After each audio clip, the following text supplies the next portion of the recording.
laba toddobaad ka hor ayay ahayd markii la hor keenay golaha wakiilada Somaliland xeerka hay'adda caymiska xeerkan oo doodiisu golaha ay ka dhex abuurtay hadalhayn iyo buuq badan isla markaana xildhibaanada qaar ay ku taliyeen in la laabo ayaa isla toddobaadkaasi waxa uu gudoomiyaha golaha wakiilada Somaliland u saaray guddi ka soo tala bixisa xeerka hay'adda caymiska haddaba guddidii loo xil saaray arrintaasi ayaa saaka golaha la shir yimid qodobada ay ka bedeleen xeerka hay'adda caymiska xildhibaan maxamed jaamac oo ka mid ahaa guddidii loo xil saaray xeerka hay'adda caymiska ayaa halkaasi faahfaahin ka bixiyay qodobada ay ka bedeleen xeerkani waxaanu bedelay qodobkii saddexaad iyo qodobka lixaad isku mid bay ahaayeen markii hore oo ujeedooyinka xeerka sidoo markii hore u qornaa oo xubinta saddexaad ah xubintii lixaad qodobkii lixaad oo isla la mid ahaa oo la ujeedo ahaa ayaanu meesha ka saaray isagiina waxaanu u qornay sida hadda uu qoran yahay oo ah ujeedada xeerka waa in la abuuro hay'ad u xil saaran hirgelinta maamulka iyo horumarinta adeegyada caymiska noocyadiisa kala duwan in la helo nidaam hufan oo lagu caymiyo hantida kala duwan iyo badqabka shaqaalaha in lagu caymiyo adeegyada ganacsi ee maalgashiga dalka in la helo hanaan sharci oo loo raaco ruqsad bixinta iyo ogolaanshaha shirkadaha caymiska in la abuuro fursado shaqo oo la xiriira adeegga caymiska waxaanu ka saarnay qodobkii lixaad oo isla kan la ujeedo ahaa qodobka lixaad wuxuu u dhignaa sidan hay'adda caymiska qaranka qodobka lixaad aasaasidda hay'adda caymiska qaranka ayuu u dhisnaa isla qodobkani wuxuu ahaa qodobka hore aan ka soo akhriyay oo ka saddexaad ah isku mid bay ahaayeen isku ujeedooyin bay ahaayeen dhismaheedii iyo qaabkeedii isku mid buu ahaa marka waxaanu saarnay kan lixaad baanu ka saarnay waxaanu soo jeedinay in laga saaro oo kaa kore lagu koobnaado qodobka 11aad ee xilka iyo waajibaadka guddida la xidhiidha waxaanu ka saarnay xubinta D iyo abaabulida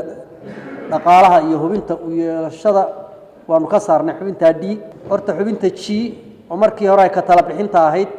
waxay noqonaysaa dib eegista go'aanada maamul ee ka soo baxay hay'adda caymiska qaranka marka rafcaan loo soo qaato waayo ka tala bixinta magacaabida iyo gudoomiyaha iyaduna xilkeeda ayuu ka mid yahay marka hore la magacaabayo waxaanu ka saarnay xilka qaadista inay ka tala bixiyaan maadaama shaqo iyo xiriir ka dhaxeeyo gudoomiyaha iyo gudoomiye ku-xigeenka inay ka tala bixiyaan waxa la yiraahdo xilka qaadistooda geesta kale xildhibaan cabdiqaadir jirde ayaa isagu ka digay in la ansixiyo xeerkan iyadoo oo aan la keenin xeerkii guud ee caymiska qaranka oo aasaas u ah hay'adani marka hore waxa la sameeyaa siyaasadda caymiska ee qaranka dawladdu muraadka ka leedahay insurance ka bacdi waxa la sameeyaa marka